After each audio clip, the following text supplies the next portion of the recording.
Aleluia. Hoje é dia 30 de maio de 2014. Eu continuo com esse trabalho que a gente está vendo aí sobre as raças que estão nessa terra. E agora eu entro na segunda parte. A raça da geração de Jesus e dos salvos, no caso. Deus abençoa a descendência de Abraão por meio de Isaque. Se a gente abre lá em Gênesis, capítulo 22, do versículo 17 ao 18, a gente vai ver sobre isso. Então, vamos lá. Gênesis 22, do versículo 17 ao 18. Eu estou abrindo em contemporânea com vocês. Aleluia. Então, gente, Gênesis 22, 17 e 18. Cá. Esteja certo de que eu abençoarei e farei seus descendentes tão numerosos como as estrelas do céu e como a areia das praias do mar. Sua descendência conquistará as cidades dos que lhe forem inimigos, e por meio dela todos os povos da terra serão abençoados porque você me obedeceu. Basicamente, Deus ele dá, se a gente vai entender bem, meus irmãos, Deus ele dá duas promessas em uma a Abraão. A primeira ele diz que a descendência dele vai ser mais numerosa do que as estrelas do céu e do que a areia do mar. E ele fala que através da descendência dele, todas as nações da terra serão abençoadas. Então, assim, Deus ele abençoou Abraão e ele, através de Abraão, ele gerou a nação de Israel, o povo judeu, esse povo que Deus está tendo já há tantos milhares de anos, né, há mais de 4.000 anos. Deus ele está trazendo, né, o povo dele, a lei, ele trouxe os profetas, ele trouxe todo um povo exclusivo, a nação cujo Deus é o Senhor. E dentro dessa ele fala, é através deles toda a terra vai ser abençoada. Através de quem, meus irmãos? Através da vinda do Messias, que Jesus ele veio de quem? Do povo judeu. Jesus foi judeu. E através dele todos os ramos foram enxertados na figueira. Aleluia. Então são duas profecias em uma. Então eu acredito que quando ele fala o povo será mais numeroso do que as estrelas do céu e do que a areia do mar, ele está comparando dois tipos de elementos diferentes. As estrelas do céu, meus irmãos, não se pode contar.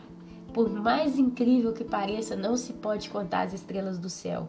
O único que pode contar essas estrelas é o próprio Deus. E a areia do mar também não. A Bíblia diz que a Jerusalém celestial vai descer na terra, vai ter um milênio. E não parece que Deus tem planos depois de um milênio de destruir o planeta Terra. Parece que vai continuar.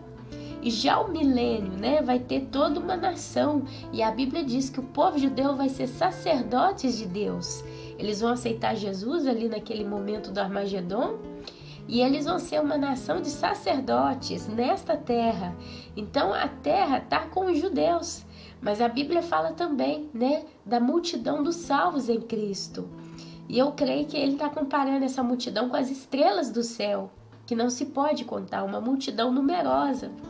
Deus sabe, né, quem são esses gentios que vão ser salvos através de Jesus Cristo. Creio ainda mais. Se é a noiva que os salvos na grande tribulação, quer dizer, somos todos gentios e nós vamos ser uma descendência celestial de Deus. Eu não quero começar a falar muito sobre isso para não me embrulhar, mas a gente para por aqui. Então, por meio dessa descendência, todos os povos da terra seriam abençoados através de Jesus que compra os que Deus o Pai lhe deu. Em 1 João, do versículo 2, 28 e 29, e depois 3, 1 a 10, fala dos filhos de Deus. Efésios 1 também fala dos filhos de Deus e Romanos 8, 29 e 30. Então eu gostaria de ir, porque a gente tem que bater um papo bem legal sobre a raça da geração de Jesus, né? Aqueles pelos quais ele morreu na cruz, comprou com seu sangue. Então vamos em 1 João, capítulo 2, 28 e 29.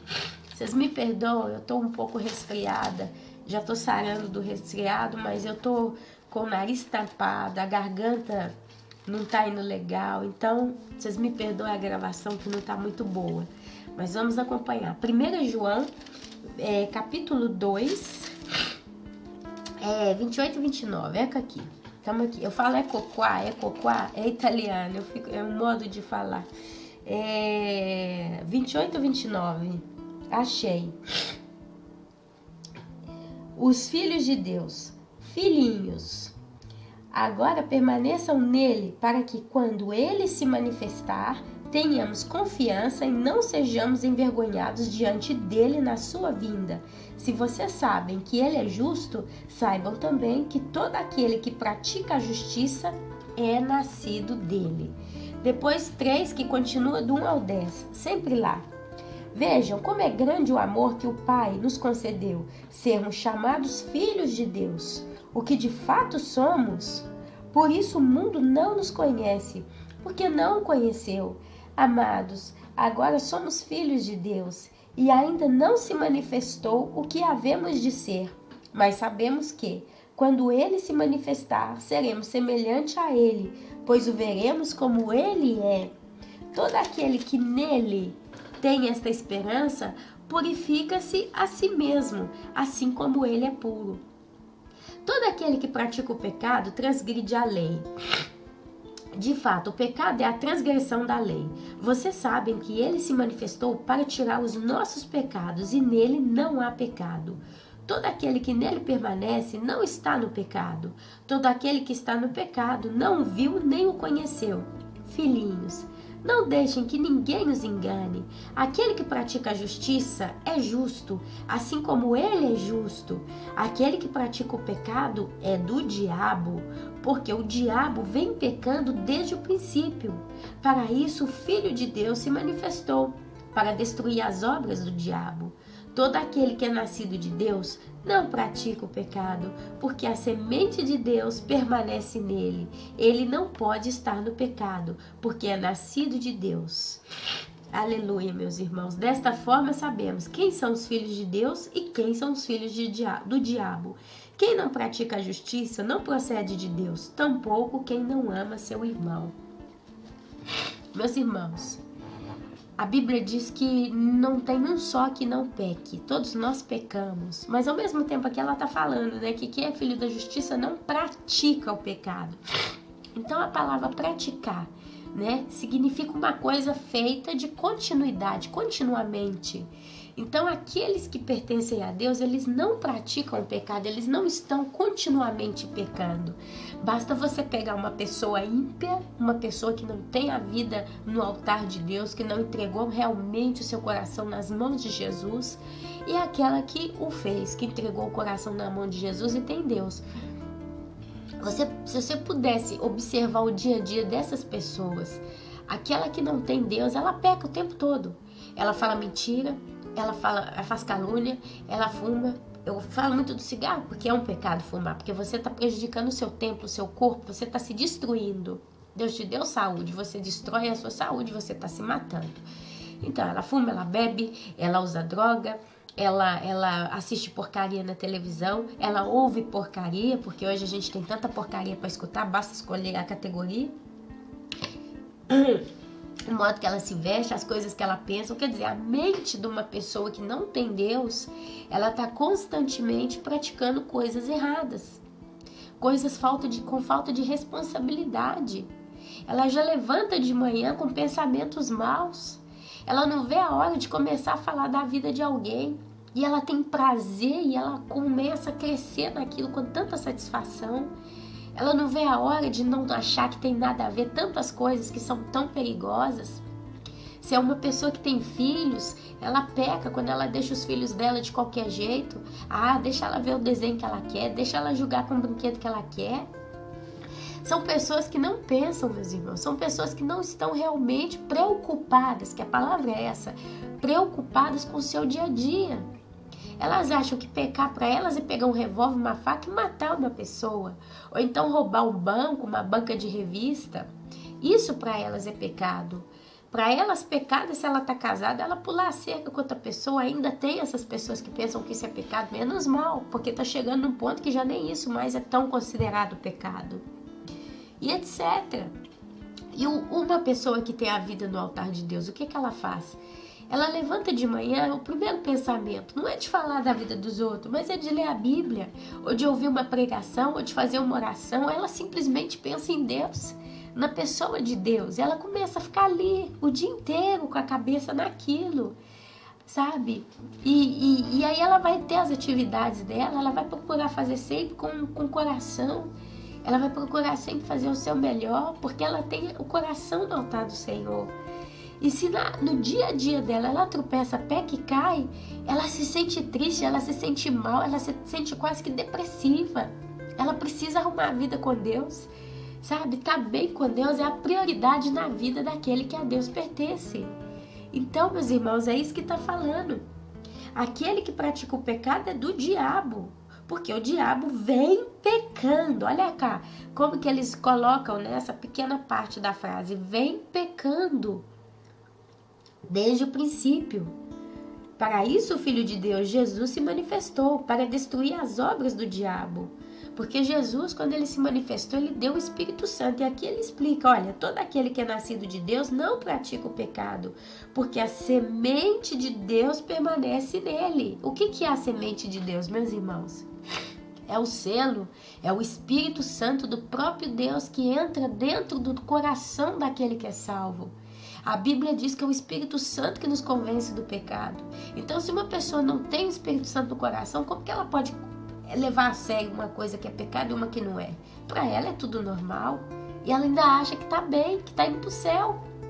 Então, Jesus, ele veio para quê? Para pôr fim às obras do diabo, através do Espírito Santo que entra dentro dos nossos corações. Depois, a gente vai ver lá em Efésios, capítulo 1. Agora eu me embrulho aqui para encontrar o livro de Efésios. Eu estou em João?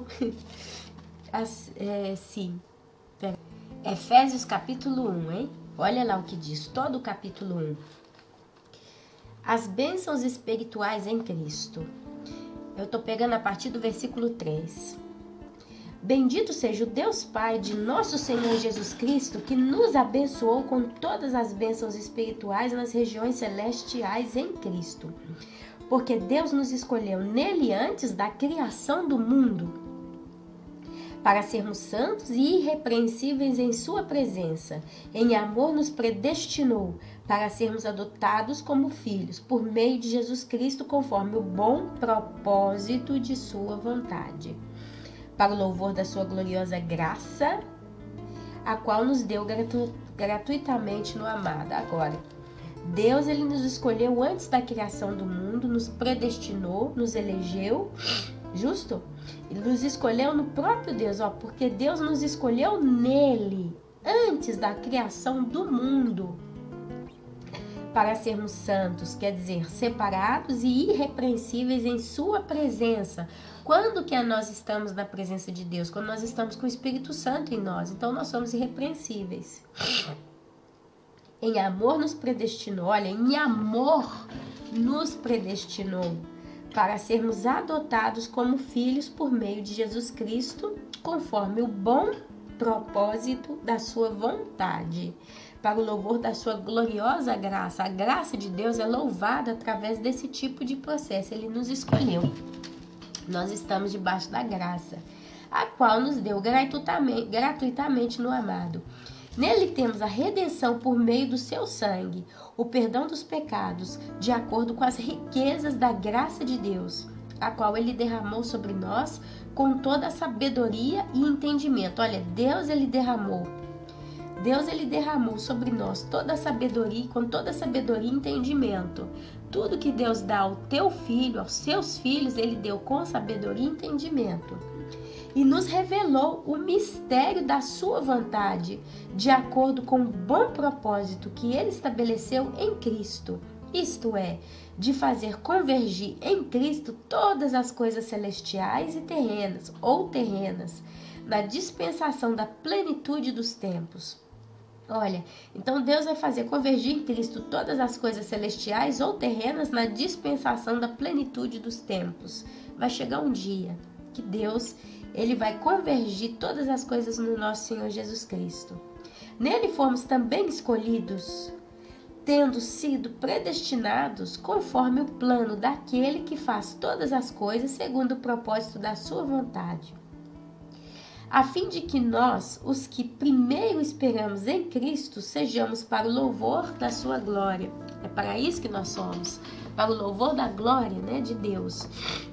Quando vocês ouviram e creram na palavra da verdade, o evangelho que os salvou, vocês foram selados em Cristo com o Espírito Santo da promessa, que é o que eu disse antes, que é a garantia da nossa herança até a redenção daqueles que pertencem a Deus para o louvor da sua glória. Então alguém pergunta, alguém que aceitou Jesus, vamos usar a frase bem simples, alguém que aceitou Jesus pode perder a sua salvação? Não. E eu falo esse não com toda certeza.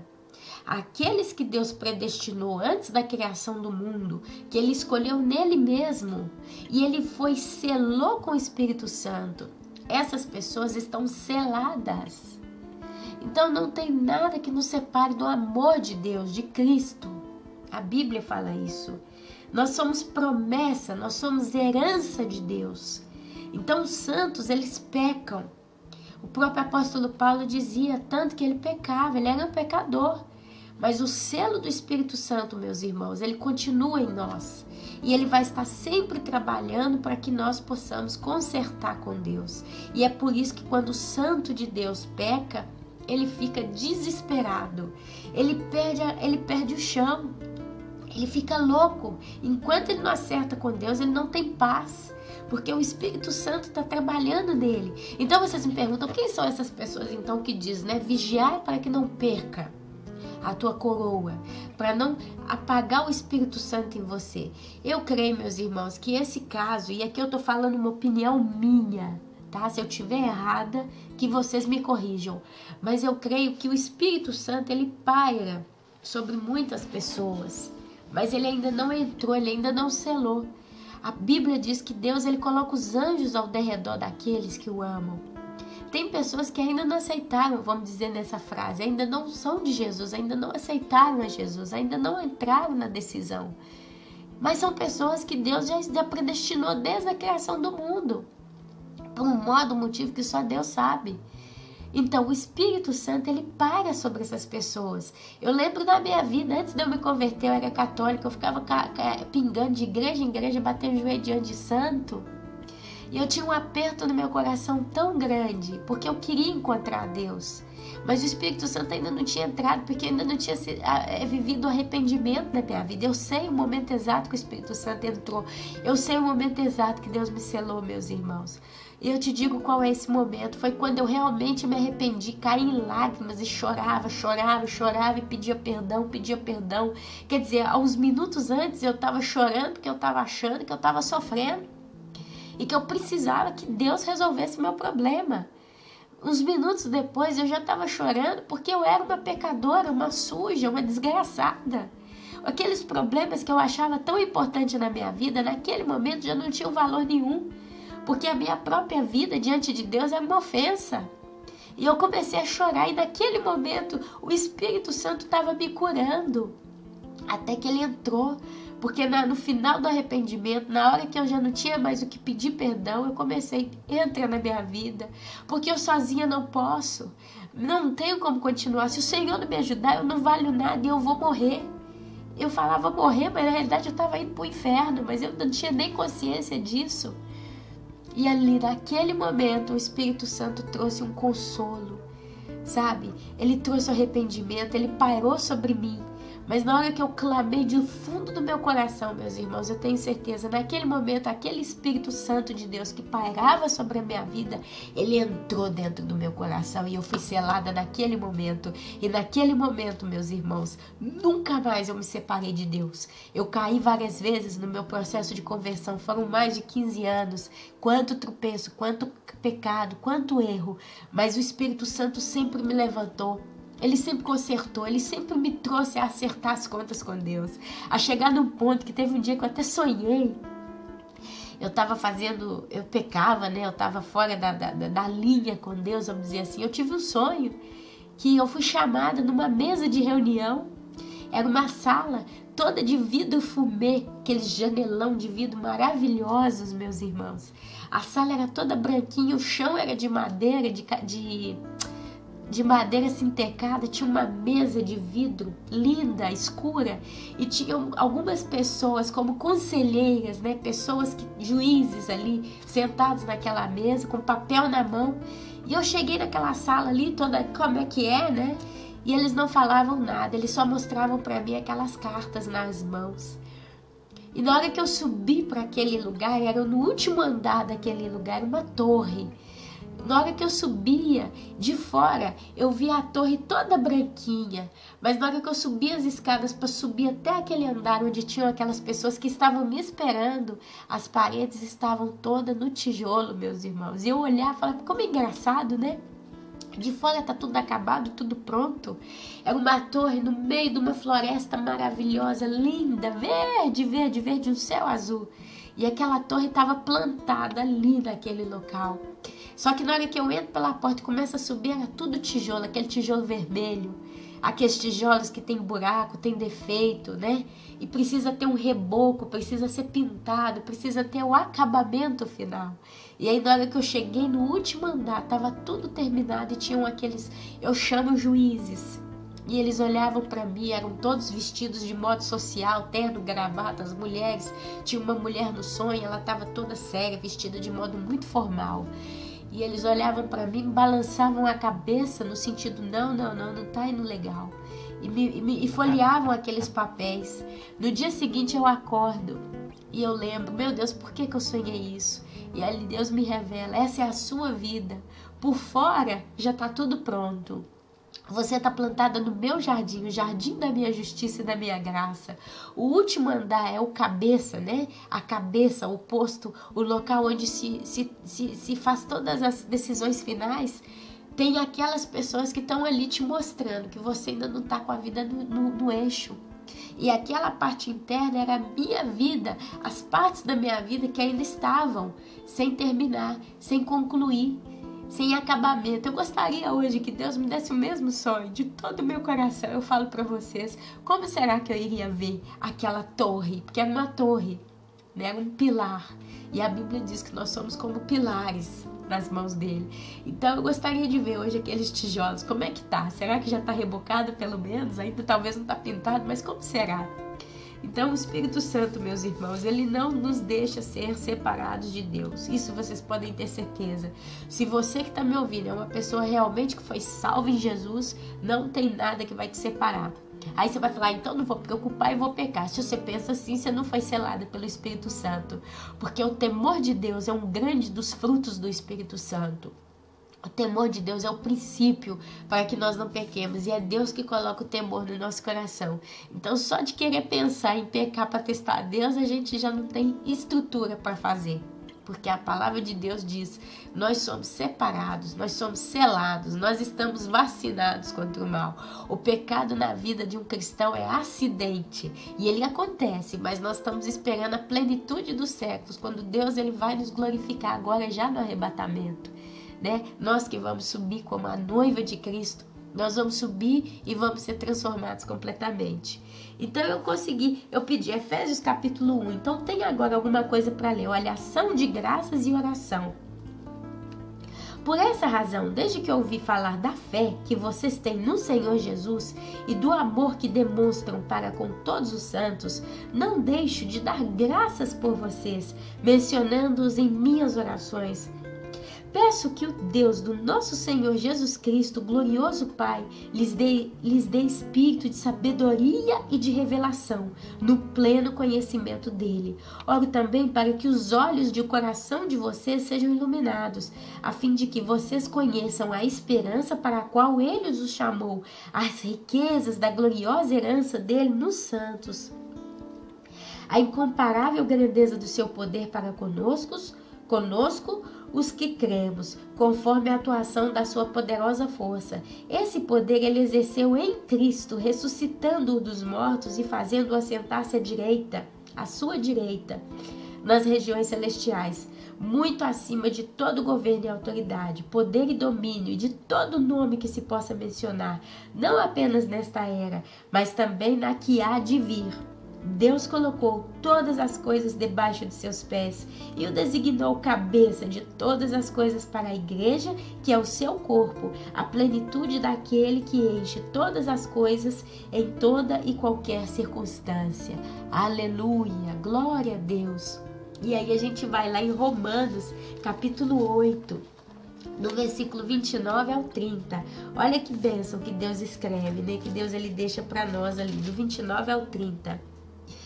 Sabemos que Deus age em todas as coisas para o bem daqueles que o amam, dos que foram chamados de acordo com seu propósito, pois aqueles que de antemão conheceu, também os predestinou para serem conformes à imagem do seu Filho. Olha, pois aqueles que antemão conheceu, também os predestinou. De algum modo, meus irmãos, Deus ele conheceu aqueles que ele predestinou. É uma justificativa bíblica do modo de porquê. Como que Deus ele elegeu alguns e a outros não. E aí que tá, né, o discurso que nós estamos fazendo nesse estudo. Deus, de algum modo, ele nos conheceu. A pergunta desse conhecer é: nós saímos da semente pura da criação feita imagem e semelhança de Deus? Será que é aí que está esse conhecer? Será que é esse o povo que Deus ele selecionou?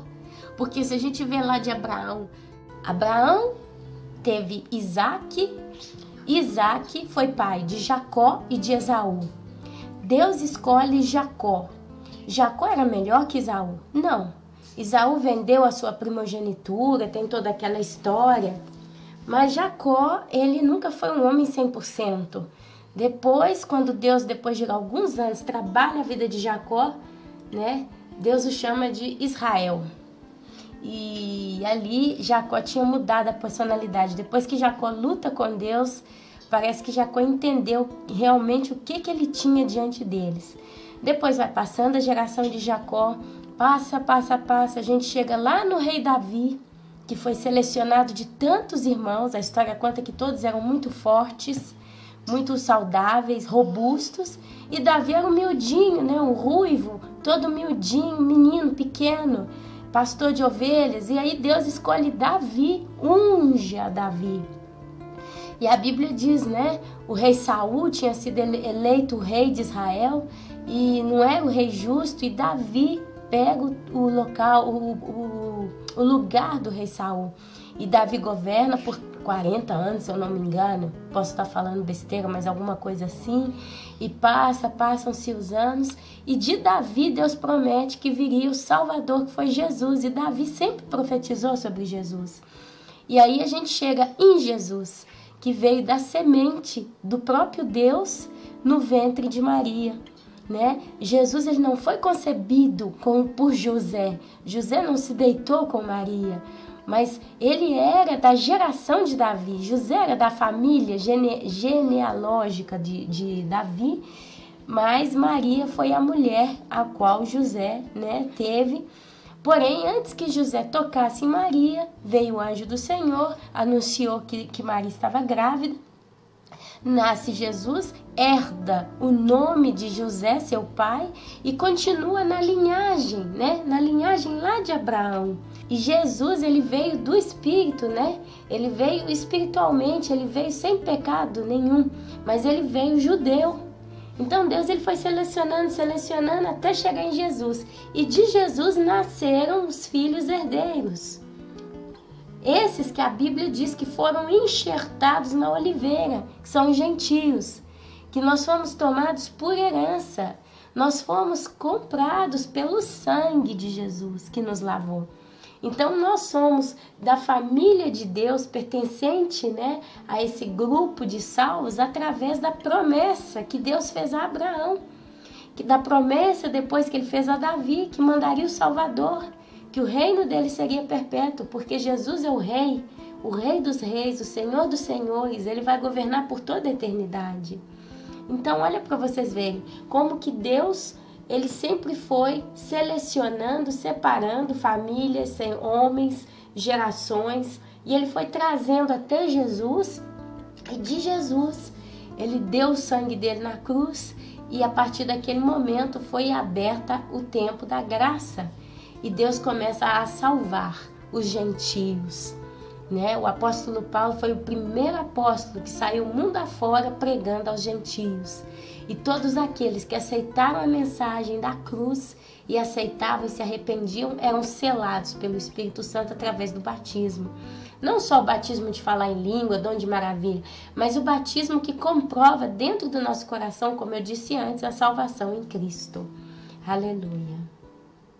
Então, esse conhecer talvez é uma coisa generacional.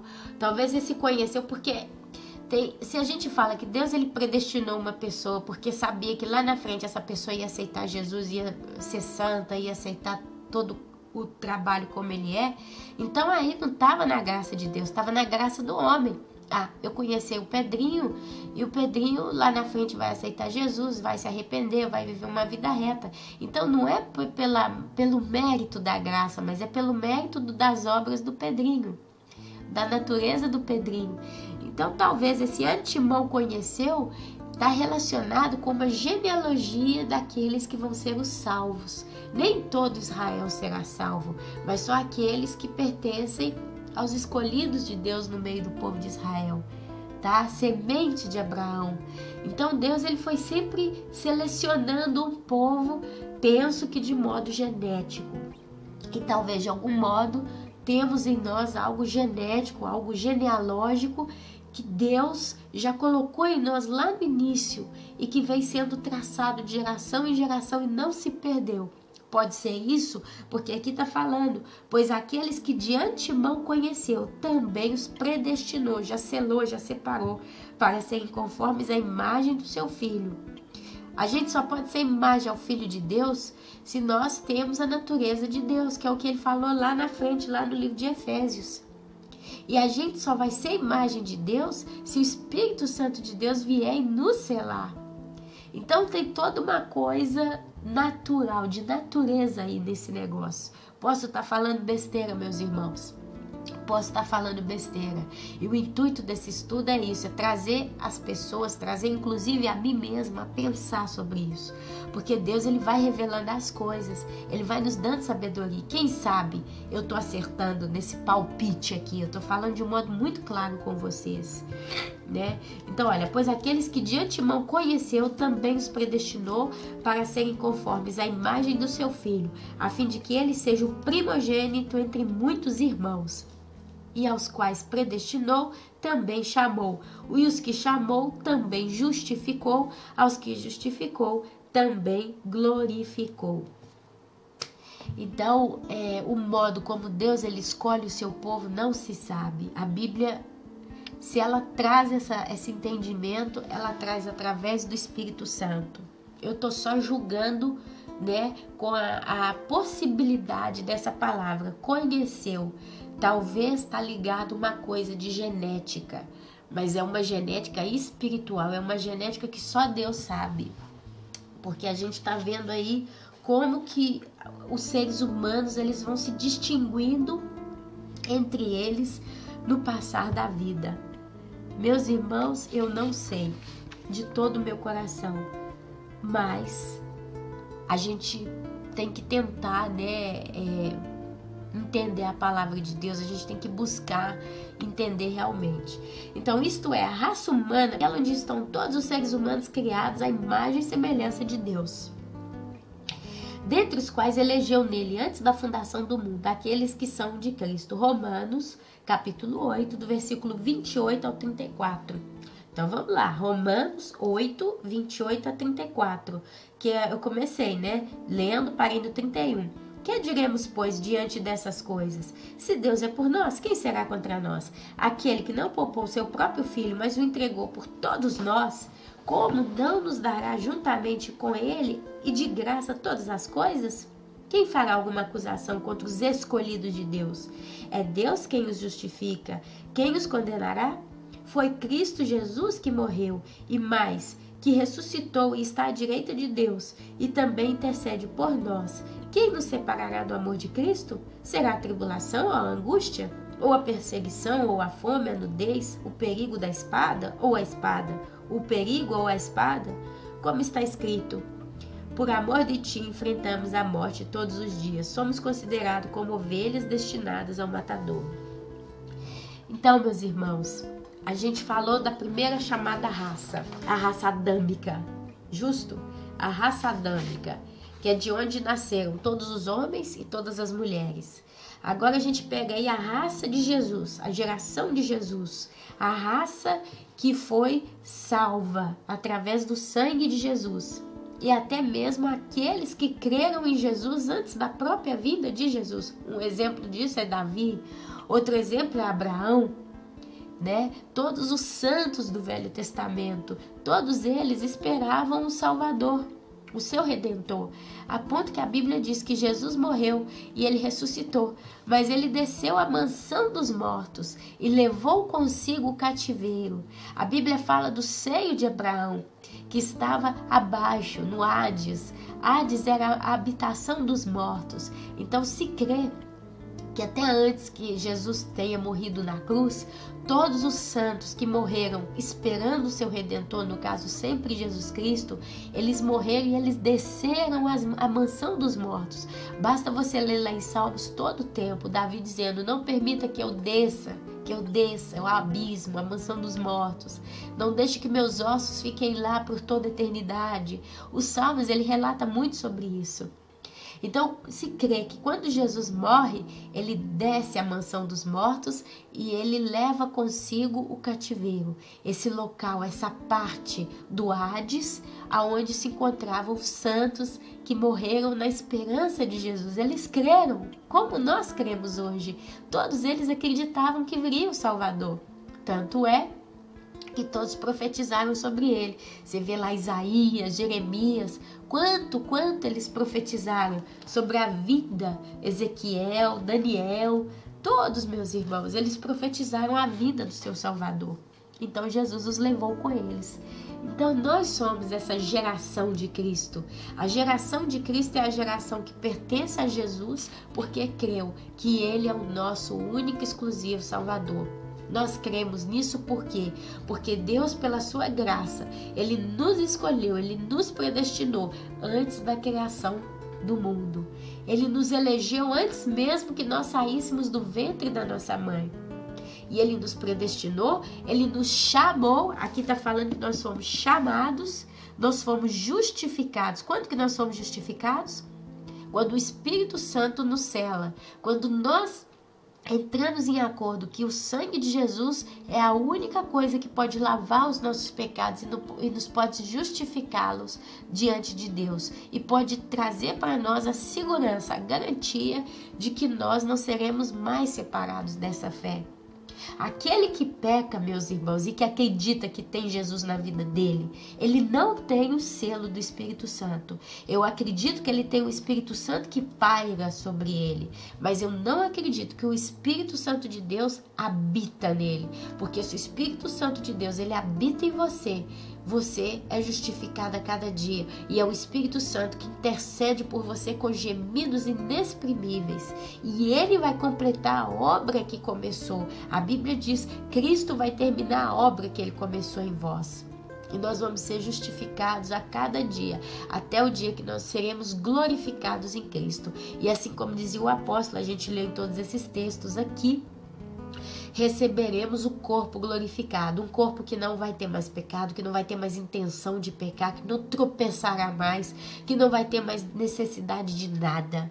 Nós vamos ser a imagem e semelhança do nosso Senhor Jesus Cristo, aleluia. E assim, meus irmãos, eu fecho a segunda parte desse estudo, a raça da geração de Jesus.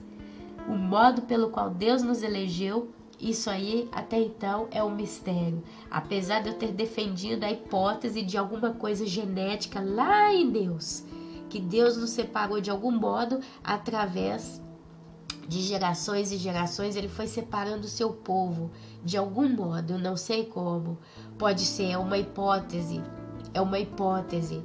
mas seja lá qual for a hipótese, ela está sempre calçada pela justificação da graça de Deus. A Bíblia diz que Deus ele fala: eu terei misericórdia de quem eu quiser. Então, mesmo se essa ideia desse antemão conheceu foi um fato genético lá de milhares de anos atrás, vamos dizer que possa ser, é uma suposição que eu estou colocando, independente de qualquer coisa, ainda assim todos nós nascemos de Adão. E Adão, ele tinha com ele a raiz do pecado junto com Eva. Nós somos filhos de Eva. Nós viemos dela. Ela foi a mãe de toda a raça humana. E nós nascemos no pecado, com o pecado. A Bíblia diz que nós somos malditos. A boca, ela só quer profanar o pecado a cada dia. A Bíblia diz que nós caminhamos para a perdição. Que os nossos pés, eles nos levam à perdição constantemente. Então, mesmo que Deus geneticamente tenha separado um número de seres humanos na Terra, esses ainda assim, eles são pecadores e merecem o inferno. Mas Deus, por um motivo que Ele também explica na Bíblia, que nós somos escolhidos para quê? Para que a graça dele, a gloriosa graça dele, fosse glorificada ainda mais, tá? Aí a gente não pode pensar que Deus é um ser vaidoso que faz tudo em prol dele mesmo. Não, porque a Bíblia diz que Deus é amor, que Deus é bom, que Deus é misericordioso, que Deus é gracioso. E eu não creio, meus irmãos, que Deus mexe nos palitinhos para fazer com que nós um dia, vou aceitar Jesus, vou continuar pecando. De modo algum, meus irmãos, eu não creio.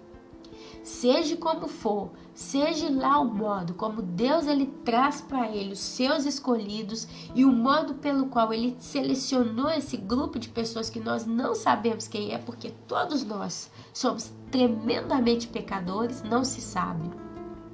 É para a glória dele. Deus, ele, quando criou o homem, Adão e Eva, o propósito era o quê? Enchei a terra e multiplicai-vos e dominai sobre todos os animais. A Eva vai e peca. Adão vai e peca. Eles pecaram porque foram iludidos por Satanás? Sim. Mas a curiosidade, o aguço, né? Eles foram aguçados. O próprio tinha algo neles que estava aguçando eles a experimentar. Então eles não pensaram muito em pecar. Tanto que a Bíblia diz que a mulher deu o fruto a Adão, ele comeu. A Bíblia ainda mostra um discurso, toda uma conversa entre Eva e a serpente, blá, blá, blá. Mas é verdade que você morrerá? Não, você não vai morrer. E toda aquela conversa que a gente vê lá no capítulo de Gênesis. Adão não. Adão simplesmente, ela dá a fruta, ele come. Ele não parou e falou, peraí, Deus não proibiu? Por que você comeu? Você não tinha que ter comido desse fruto? Agora você tá errado, você desobedeceu, a gente tem que procurar resolver isso de algum modo. Não, a Bíblia fala que Adão pegou o fruto e comeu.